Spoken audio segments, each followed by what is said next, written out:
Et bonjour, bonjour Valentin sur Étoile Lunes TV. J'espère que vous allez bien.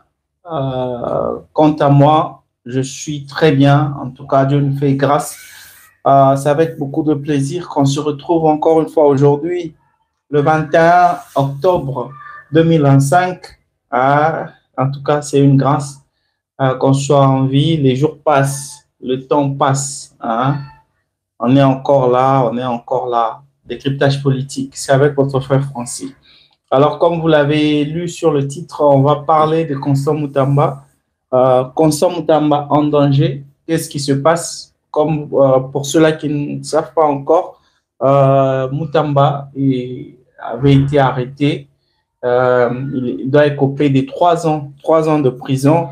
Alors, il y a beaucoup de choses qui se passent toujours par rapport à ces dossiers. Moutamba, il y a certaines bouches qui disent qu'il est à Makala. Moutamba n'est pas à Makala. Il est dans une résidence surveillée. Alors, qu'est-ce qui se passe par rapport à Moutamba? Ça sera le dossier du jour. Je vais vous expliquer ça un peu plus tard. Mais je tiens d'abord à saluer toutes les personnes qui nous sont chères, toutes les personnes qui nous suivent, les fidèles de Étoile Lunes TV, les fidèles de décryptage politique. En tout cas, merci vraiment. Comme je ne cesse de le dire, il n'y a pas de décryptage politique sans vous. Sans vous, il n'y a même pas Étoile Lunes TV. Alors, c'est avec beaucoup de considération que nous vous saluons encore une fois aujourd'hui. Je salue Maman Eugénie Zemanga, une fidèle de Étoile Lunes TV, la tantine Hélène depuis France, Madame Madeleine depuis la Hollande, il y a Monsieur Kadosh depuis le Togo, il y a beaucoup de gens, il y a ceux qui nous écrivent depuis le Chikapa, depuis Goma, depuis les États-Unis. En tout cas, vous êtes nombreux, on ne saura pas tous vous citer, mais comme je ne sais pas le dire, si vous voulez qu'on puisse commencer à citer votre nom dans le live, que je puisse commencer à vous saluer, soyez juste réguliers quand on passe les lives. Saluez-nous, ça ne va rien vous coûter, mais on va garder votre nom pour les prochaines séances quand on va saluer les gens. En tout cas, on ne va pas manquer de vous saluer. Alors, on commence le décryptage politique d'aujourd'hui avec, comme je ne cesse de vous le dire, on commence toujours avec les informations en vrac. On va essayer de couvrir un peu l'actualité politique en République démocratique du Congo. Alors, en première information en vrac, c'est que vous allez vous rappeler, c'était la semaine passée, je pense que c'était le jeudi, qu'il y avait eu braquage. C'était à la Robank à Kinshasa. Il y avait eu braquage. Alors, pour ceux-là qui ne savent pas, qui n'ont pas les détails de ce qui s'est passé. Année à Sika, solo ya Sika, agrandissement des troisième jambes, qui mobile salakate, bezamu kie, mama azo sepelate na mbetu, na gavke, elamuki, feti zongi, ba mama on ba problème ya mabota, myome, fibrome, trompe, kiss, règle abondante, ménopause, attaque, komina, 65 ans, mama, okobota mwana, yoka bien, dépression, maladie mentale, autisme, ata mwana alobaka Mokulu makasi tope alalaka te tozali na solution na gavker bona loposo totikali nsima te vergete babengi nduta bouton tache 5 jours ya bamba oteli lokola lilala te uniforme tozali na gamme complète ya kopakola ya injection ya comprimé ya suppositoire esengo ezali mama olingi ovindisa tolo pe nsima sans opération benga biso na lombangu papa mama yo oyo otungisama mingi na maladie hémorroïde interne topé externe yoka na 2 jours ya bamba omoni changement ya solo ebongo ona bokono ya diabète AVC tension topé obésité gavker golo solution perte de poids naturellement okokota salle de sport teo na kisi ya comprimé pe injection na gavker ozongi mobimba ba produit na biso ezali 100% naturel et salemi na ba plan na industrie ya Allemagne pe Angleterre na gavker oko sepela. Donc il y a eu braquage, c'était à 9h30, de 9h30 à 10h qu'il y avait ce braquage là Alors, il y a des hommes, des assaillants, des hommes armés qui ont pénétré la banque et ont voulu braquer cette banque de Robank.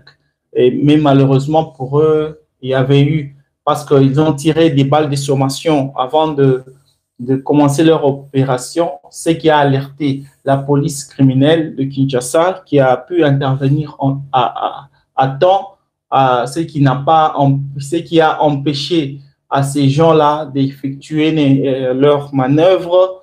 Alors, ces voyants menacés parce qu'il y avait la police criminelle d'une part, et de l'autre part, il y avait quoi ça? Il y avait les FARDC qui étaient aussi à l'est, qui étaient toujours dehors, que si je dis là. Alors, la police criminelle travaillait avec les FARDC, voyant qu'ils n'avaient pas de chance de s'en sortir. Ces derniers s'étaient logés parce qu'ils avaient déjà pris des otages. Les clients, c'était leurs otages. Ils les avaient déjà enfermés dans une chambre, dans un office, un bureau de la Robec. Ils s'étaient enfermés là-bas. Alors, l'opération avait pris fin, c'était à 20h. C'était à 20h que finalement, parce que selon les vidéos qu'on nous avait envoyées, il y a les policiers ainsi que les soldats FARDC avaient exigé à ce que ces derniers puissent se rendre. Leur avait même donné un ultimatum jusqu'à ce que ces derniers ont finalement n'ont pas eu de choix que de se rendre. Alors, il nous revient de signaler qu'il n'y avait pas eu de blessés, il n'y avait pas eu de morts. Tous les otages étaient retournés sains et saufs. Alors, il y avait eu un incident par rapport à cette mission en anglais on dit rescue, de sauvetage. C'est que les forces de l'ordre ont dérapé.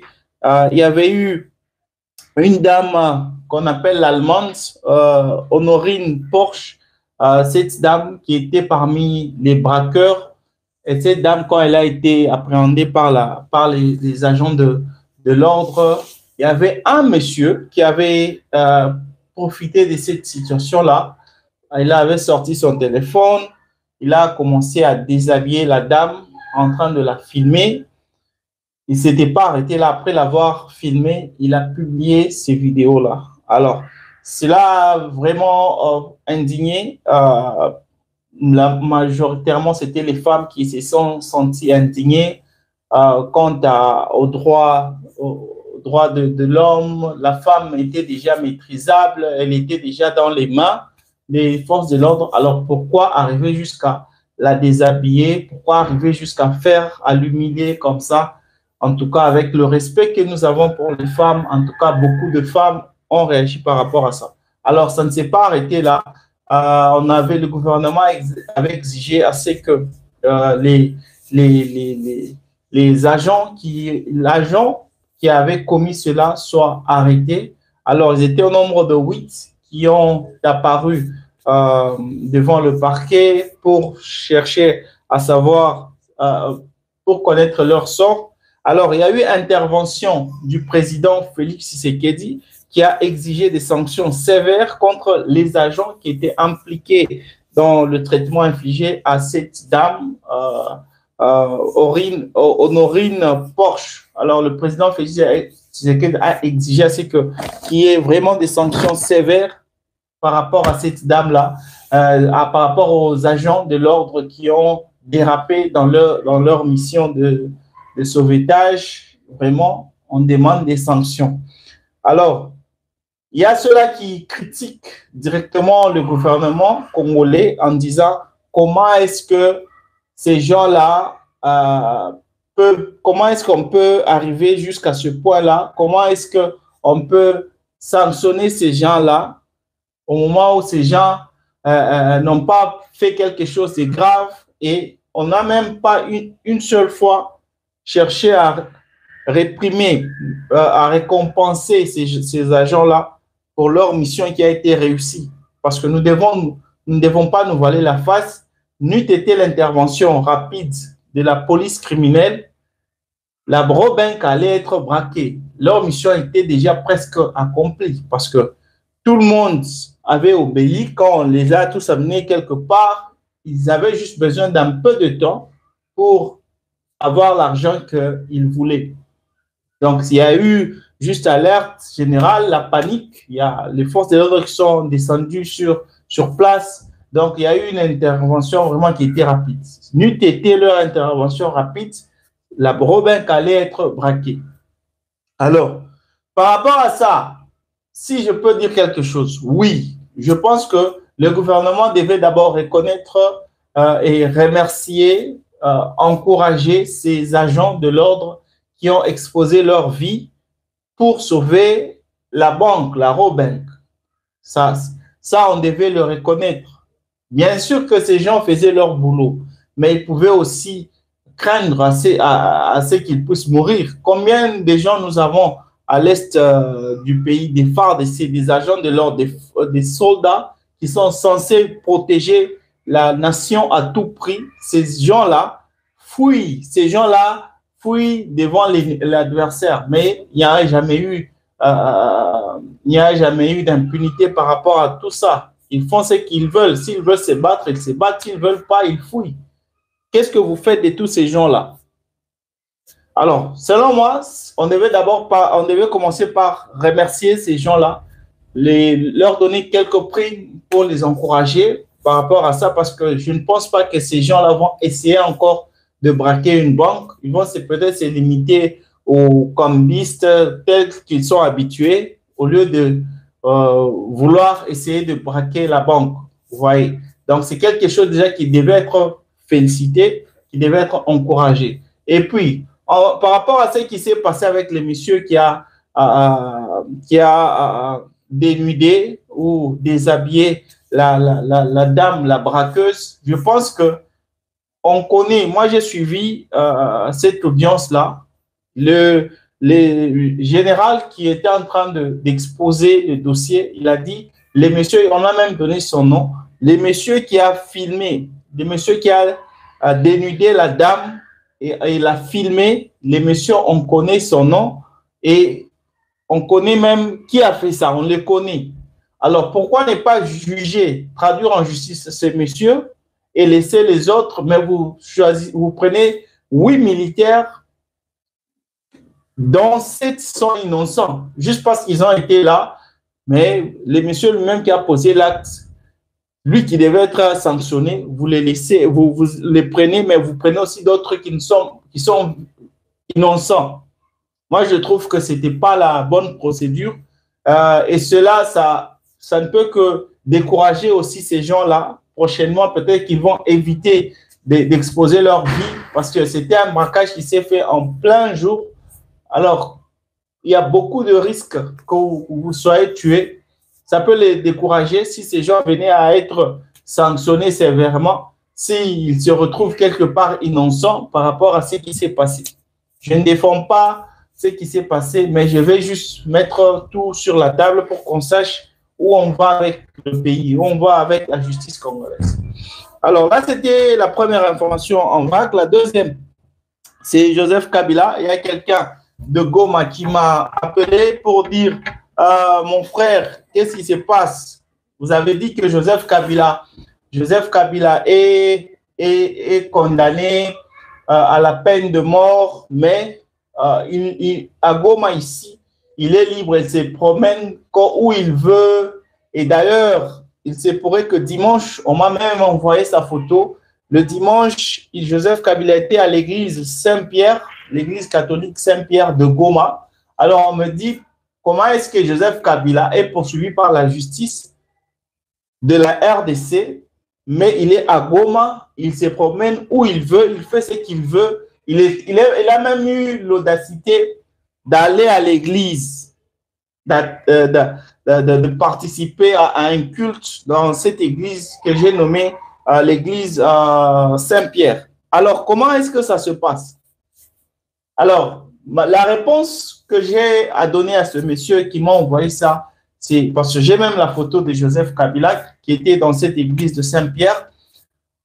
Ce qui se passe à l'Est, l'Est pour le moment, nous ne devons pas considérer l'Est comme une partie du Congo, parce que la balkanisation, elle est en marche. Laissez l'ennemi, Corneille Nangaa et ses alliés.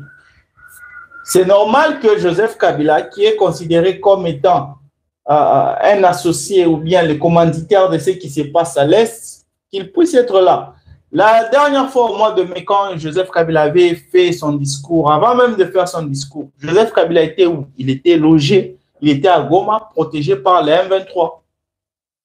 Vous comprenez que ce n'est pas quelque chose que le gouvernement congolais peut contrôler. Aussi longtemps que l'Est de la RDC est occupé par les rebelles, alors il n'y a rien que vous pouvez espérer. Donc, c'est un peu ça par rapport à la question de ce monsieur qui m'a posé la question. Le gouvernement congolais ne peut pas aller là-bas à l'Est, à Goma, dire que nous venons arrêter Joseph Kabila, parce que l'Est de la RDC est occupé par les M23. Alors que ce que le gouvernement congolais peut faire sur ces sols qui appartiennent à la RDC, mais qui est occupé par les rebelles. Donc, il n'y a pas grand-chose que le gouvernement congolais peut faire par rapport à ça. Alors, troisième information en vrac. Là, on va parler de l'opposant Moïse Katumbi. Qu'est-ce qui se passe avec Moïse Katumbi? Je vous ai passé hier l'information selon laquelle Martin Fayoulou avait dit non à l'appel de Madame Francine Muyumba, qui avait demandé à ce que les opposants qui traînaient encore à joindre le parti Sauvons le Congo, le parti de Joseph Kabila, que ces derniers puissent les joindre pour que ensemble ils puissent renverser le pouvoir de Kinshasa, c'est-à-dire le pouvoir de Félix Tshisekedi. Alors, la réponse, je vous avais dit que j'allais vous apporter la réponse de Félix Tshisekedi. Qu'est-ce que j'ai dit là? Moïse Katumbi. Qu'est-ce que Moïse Katumbi a dit par rapport à ça? C'est ce que je vais vous lire maintenant même.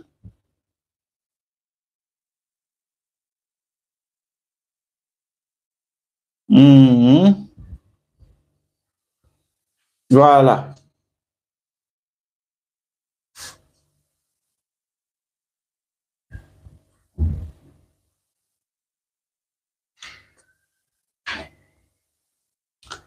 Voici ce qu'il a dit. Nous réitérons notre engagement résolu à soutenir toute initiative favorisant ce dialogue inclusif, réunissant toutes les composantes de la société congolaise, forces politiques, majorité présidentielle, opposition non armée, AFC M23 et société civile. Là, c'est le message de Moïse Katumbi et son parti Ensemble pour la République. Donc, ils s'appuient sur le dialogue, refusent de traiter avec qu'est-ce que je dis là? Celui qui a refusé de traiter avec avec Joseph Kabila, c'était Fayoulou. Lui, il accorde plutôt l'importance sur ce que le président de l'Union africaine, Monsieur João Lourenço, a déclaré qu'il cherche à ce qu'il y ait le retrait des troupes rwandaises de la RDC, le démantèlement définitif des FDLR, la tenue d'un dialogue inclusif entre les Congolais. Et il a aussi exigé, il a plutôt encouragé à ce que le gouvernement congolais puisse se pencher sur le dialogue, sur un dialogue inclusif. C'est ce que Moïse Katumbi a aussi exigé de sa part pour lui. Selon lui, c'est la solution pour la RDC. Seulement, la différence entre lui et Martin Fayoulou, c'est que Martin Fayoulou a dit ne pas vouloir être d'accord avec un dialogue avec ceux-là qui combattent les Congolais, c'est-à-dire Joseph Kabila et Corneille Nangaa, des personnes qui ne peuvent pas dire non au Rwanda, qui ne peuvent même pas dire que le Rwanda est derrière ce qui se passe à l'est de la RDC. C'est ce qui se passe. Martin Fayoulou, lui, il a dit non. Mais la différence avec Katumbi, lui, il est prêt à s'asseoir avec tout le monde pourvu que la solution, les problèmes de la crise en RDC, les problèmes qui traitent les causes profondes de la guerre, soient traités sur une même table. Donc, il est prêt à s'asseoir sur une même table avec Joseph Kabila, Corneille Nangaa, l'AFC. Donc, avec lui, c'est tout le monde sur une même table et traiter les problèmes de la RDC. Toujours par rapport à ça, je pense vous l'avoir déjà dit. Moïse Katumbi, ce qu'il fait là, je ne sais pas si c'est parce qu'il veut avoir une place dans le gouvernement ou quoi, parce que je ne trouve pas la raison pour laquelle on peut se pencher sur ce que la CENCO a demandé, on s'assoit sur une même table avec les M23, Joseph Kabila, on va s'asseoir sur une même table pour traiter quoi? Parce que déjà, le mal a déjà été consommé. Il y a nos frères, des milliers de frères depuis janvier, des milliers de nos frères, de nos compatriotes ont déjà été tués à l'est du pays, mais vous voulez qu'on s'assoie sur une même table avec Corneille Nangaa pour lui dire quoi, pour proposer quoi? Il y a aussi déjà un dialogue qui est en train d'être négocié à Doha. C'est entre le gouvernement congolais et ces mêmes gens, ces rebelles-là de l'AFC. Alors pourquoi négocier là-bas et avoir un dialogue inclusif en RDC qui va réunir encore les mêmes personnes, le gouvernement congolais, et les M23 et Joseph Kabila? Ça n'a pas de sens. Ça n'a pas de sens. Alors là, c'était la réponse de Moïse Katumbi Chapwe par rapport à la demande de Joseph Kabila qui a voulu traiter, qui a voulu que les gros poissons de l'opposition puissent joindre. Fayoulou, je vous l'ai dit hier, a dit catégoriquement non. Il y a Moïse Katumbi aussi qui cherche seulement à ce qu'il y ait un dialogue inclusif. Il n'avait pas voulu joindre ce conclave qui s'est tenu la semaine dernière. Ainsi, lui ainsi que Fayoulou et Jean-Marc Abound, ils n'ont pas voulu participer à ça, mais ils ont encore affiché, parce que selon les opposants qui étaient au Kenya, ils ont dit que ces derniers, ceux-là qui n'ont pas été là, ils ont décliné l'invitation parce que ils avaient des agendas qui étaient surchargés. Je vous avais déjà dit que c'était faux. Ces gens-là ne veulent pas travailler avec Joseph Kabila. Alors, vous avez vous-même compris après que ces gens-là ne veulent pas travailler avec Kabila, mais Moïse Katumbi, lui, il est prêt à s'asseoir sur une même table avec Joseph Kabila pour parler, pour traiter des causes profondes de la guerre à l'est du pays. Alors, je vous passe à Deli Sesanga, qui est un partisan de Joseph Kabila du parti Sauvons le Congo. Il a fait, je voulais passer hier, je vous ai dit hier que ces gens-là, après avoir lancé l'invitation à tous les présidents, à tous les opposants, ils vont chercher à ce que les Congolais ou les Congolais, leur parti soit populaire. Alors, ils vont passer en mode séduction, ils vont chercher à séduire la population pour que cette dernière puisse être derrière ce parti politique. Alors, je vous passe la vidéo de Deli Sesanga. Qu'est-ce qu'il dit par rapport à Félix Tshisekedi? Il est membre de ce parti Sauvons le Congo et il était devant une foule de gens. Alors, il a dit des choses concernant Félix Tshisekedi. Je vous prie de suivre ça.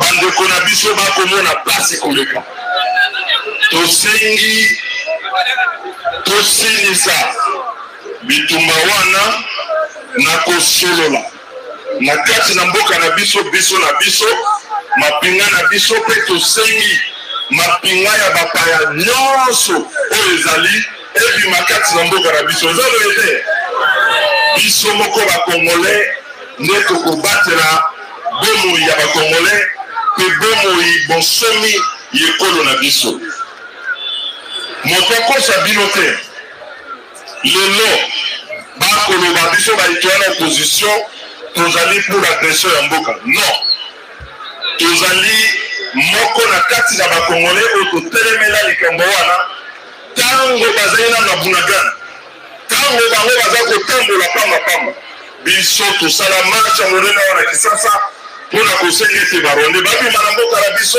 na kosenga mpe baarmée étrangère ebima na mboka na biso bamercenaire mpe babima bakosa bino te lelo na 2012 ezalaki nde UDPS moto azalaki en contact na bato ya M23 boyebi yango na rapport ya Nations Unies bakoma yango babomba bino yango te naloba moto abengisaki Kagame walobi yo ondimi Kagame te yo nani eza nani est-ce que ezali biso bato babengisaki M23 baya kofanda awa bafandi na mbongo ya leta na bahotel ya leta eza nani est-ce que eza biso moto oyo akendeki kobeta ye na lipeka alobi c'est mon frère basinye baccord pour na carnet d'adresse eza nani ebongo lelo boni ekomi ete biso nde toza kosoutenir bango biso tolobi boye bapaya oyo baza koadrese mboka ezala Rwanda ezala ekolo mosusu ifo babima na kati na mboka na biso eske tozokala malamu me na koloba yango elingi eloba teke tondimi mabe oyo ya gouvernement ya Chilombo elingi eloba teke tondimi corruption oyo eza na kati na gouvernement ke tondimi makambo oyo ya tribalisme oyo ezali na kati na gouvernement tondimi makambo ya incompétence oyo ezali na kati na gouvernement tokosenga tolobi ya solo bapaya babima Rwanda bino bitumba esila barebele bakitisa mindoki mais en même temps moto atie biso na mozindo oyo azebe na kombo moko kombo na ye nani il fait partie du problème et donc soki tokosolola ye azali solution te fo tofanda biso banso bakongole toyoka lokola paza koboya nalobi etikali ye 1100 jours na ye asilisi mikolo na ye akangi bisaka na ye asali nini en tout cas nako garde bino mingi te lelo nakopesa bino merci ndenge boye ebele malgré l'intimidation police mosala na ye ezali koya kopekisa manifestation te police mosala na ye kobattre la population police mosala na ye kokanga biyili kotika batracasserie oyo koya kosala baintimidation boye biso tokondima wata moke te eza boye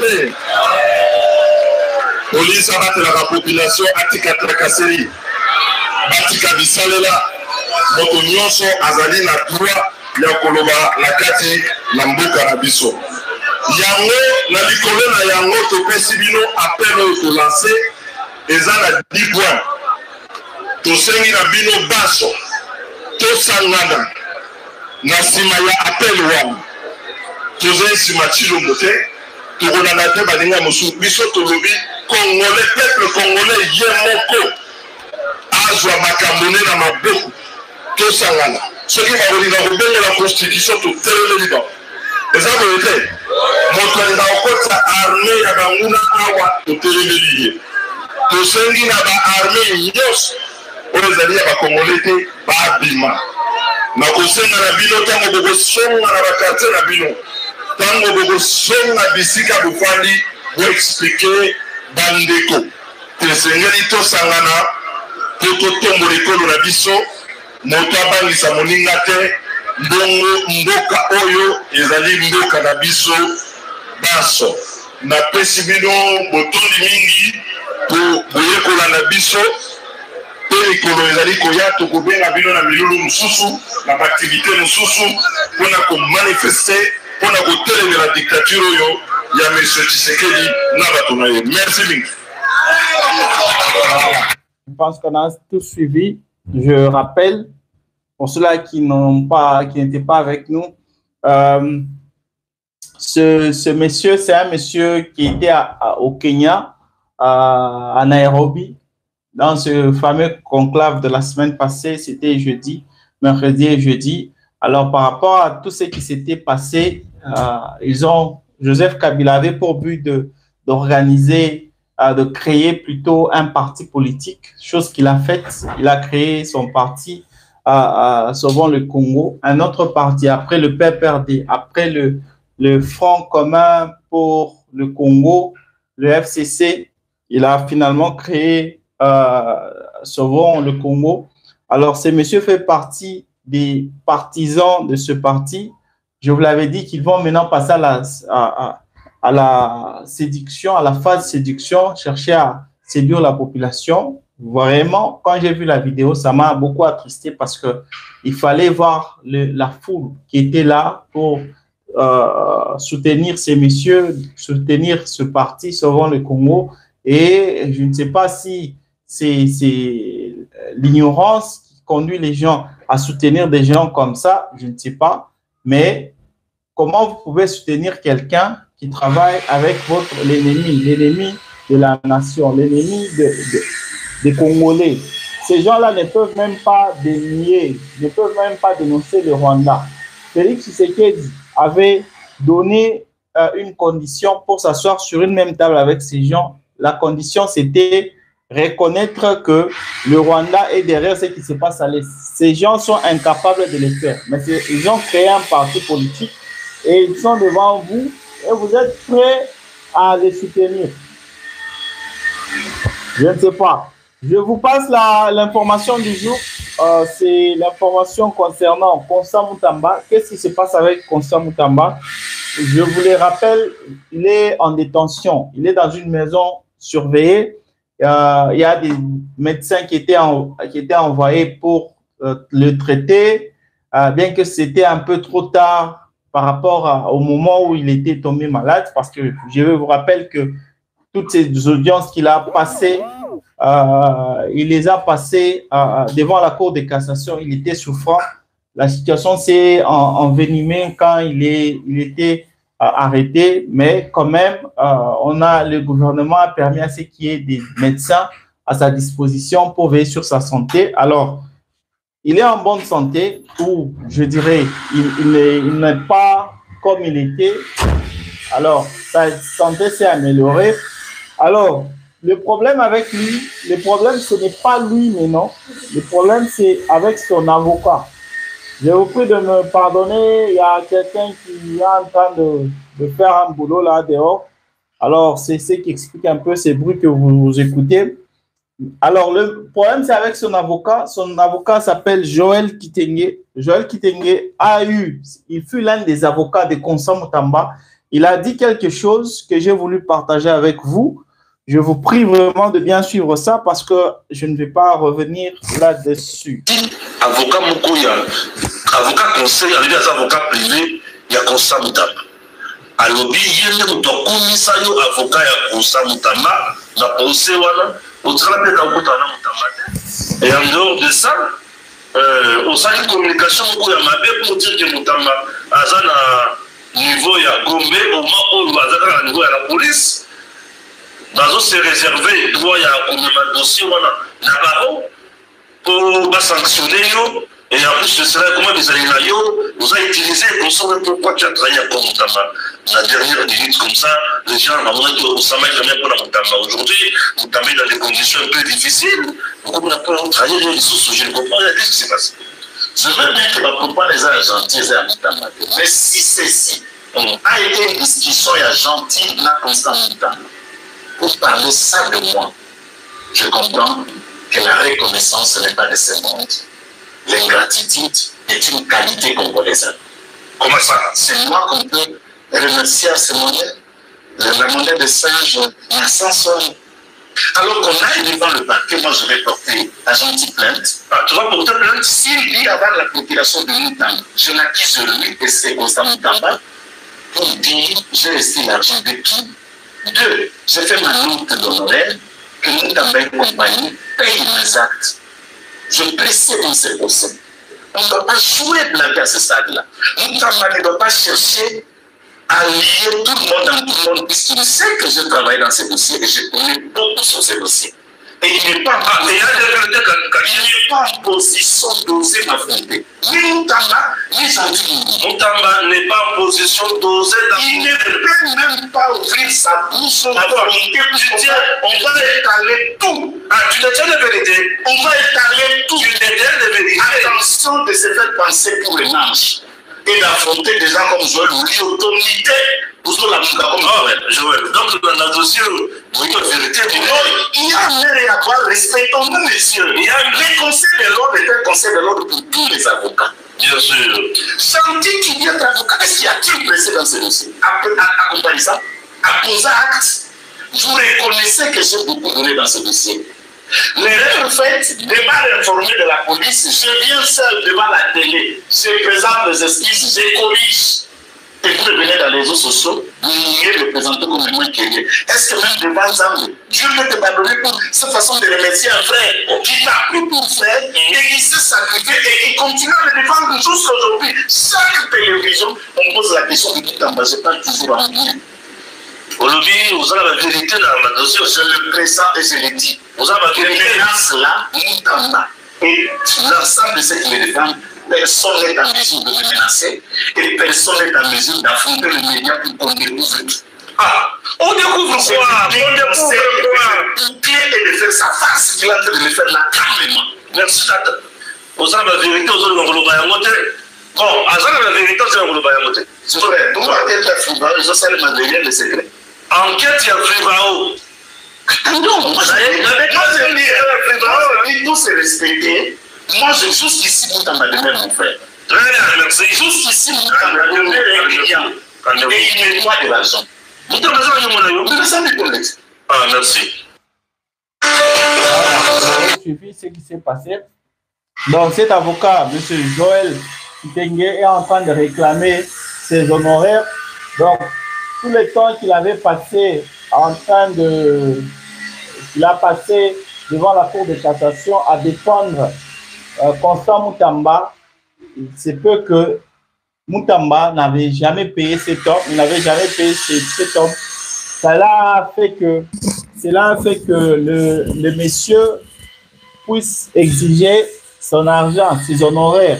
Il a même menacé Moutamba. Il a dit Moutamba ne peut pas se jouer de lui. S'il ne paye pas ses honoraires, il va dire des vérités, il va dire des secrets. Là, c'est le message de cet avocat. Alors, on se pose des questions par rapport à ça. Qu'est-ce qui se passe? Est-ce que le monsieur a dit qu'il va dire des vérités parce que il sait que Moutamba est dans une position de faiblesse et que Moutamba est arrêté? Lui qui défendait Moutamba, aujourd'hui, il est prêt à le trahir parce qu'il sait que Moutamba est dans une position de faiblesse, ou bien c'est vrai que Moutamba lui doit de l'argent. Même si Moutamba lui doit de l'argent, est-ce que ce monsieur, en tant qu'avocat, vous pouvez menacer votre client comme ça, publiquement? Une autorité politique de la RDC, vous la menacez. Cette autorité, elle est incarcérée, vous la menacez de vous payer vos honoraires. Moutamba, est-ce qu'il a l'argent pour le moment? Est-ce qu'il a l'argent pour payer cet homme-là? Ça dépend des contrats que vous signez. Il y a l'argent que vous gagnez si vous gagnez un procès. Il y a aussi l'argent qui est payé pour commencer à travailler avec quelqu'un. Je ne sais pas ce qui a été signé entre Joël Kitenge et Moutamba, mais je tiens à rappeler l'opinion publique que entre Joël Kitenge et Constant Moutamba, il y a toujours des problèmes parce que vous allez vous rappeler, l'année passée, au mois d'août, il y avait un problème encore entre Moutamba et ses maîtres ici. C'est monsieur Joël Kitenge, il avait menacé le chef de la police nationale à Kinshasa. Il avait menacé dans une vidéo, il avait même menacé de le limoger. Lui étant avocat, il avait menacé de limoger le chef de la police nationale. Dans cette vidéo-là, cette vidéo était virale, vraiment tout le monde parlait de ça. Il avait tenu des propos discourtois. Cela avait poussé Moutamba, en ce temps-là, il était le ministre de la Justice. Il a demandé à ce que ces messieurs soient arrêtés par le parquet et qu'on puisse les juger par rapport à ce qu'il avait dit. Alors, il avait pris la poudre d'escampette, il avait fui, il avait disparu, mais il avait fait une autre vidéo pour demander pardon. Donc, vous voyez, il y avait déjà des problèmes entre Moutamba et ces messieurs. Alors, il a trouvé que le moment a été propice pour lui de dire des choses comme ça, sachant que Moutamba ne peut ni intervenir ni riposter parce qu'il est arrêté. Est-ce que ces messieurs pouvaient dire ce genre de choses si Moutamba était en liberté? Point d'interrogation. En tout cas, c'est une mauvaise chose qu'un avocat peut dire, surtout publiquement. Cela peut vous empêcher à avoir des clients dans le futur parce que quelqu'un saura que si je n'arrive pas à payer ces messieurs, il peut dire des vérités sur moi, il peut divulguer des vérités. Et quelle vérité? En disant déjà qu'il a des vérités à dire, il s'expose aussi. Parce que maintenant, là, la justice peut faire ses investigations, savoir quelle vérité il cache. Il peut être jugé juste par rapport à ça. Vous voyez. En tout cas, ce n'est pas une bonne chose que ces messieurs, cet avocat a dit, et surtout connaissant la popularité de Moutamba, connaissant aussi tout ce qu'il a traversé, vous arrivez à dire, si vous avez des vérités, dites-les carrément, que de dire, s'il ne vous paye pas, vous allez divulguer les vérités. Et s'il vous paye, maintenant vous cachez ces vérités-là, vous êtes complice. Donc, s'il y a des vérités que l'opinion publique ne connaît pas, vous êtes complice avec Moutamba. Mesdames et messieurs, c'était Décryptage politique avec votre frère Francis. Merci vraiment de nous avoir suivis. Je vous retrouve demain à la même heure. Merci et bye.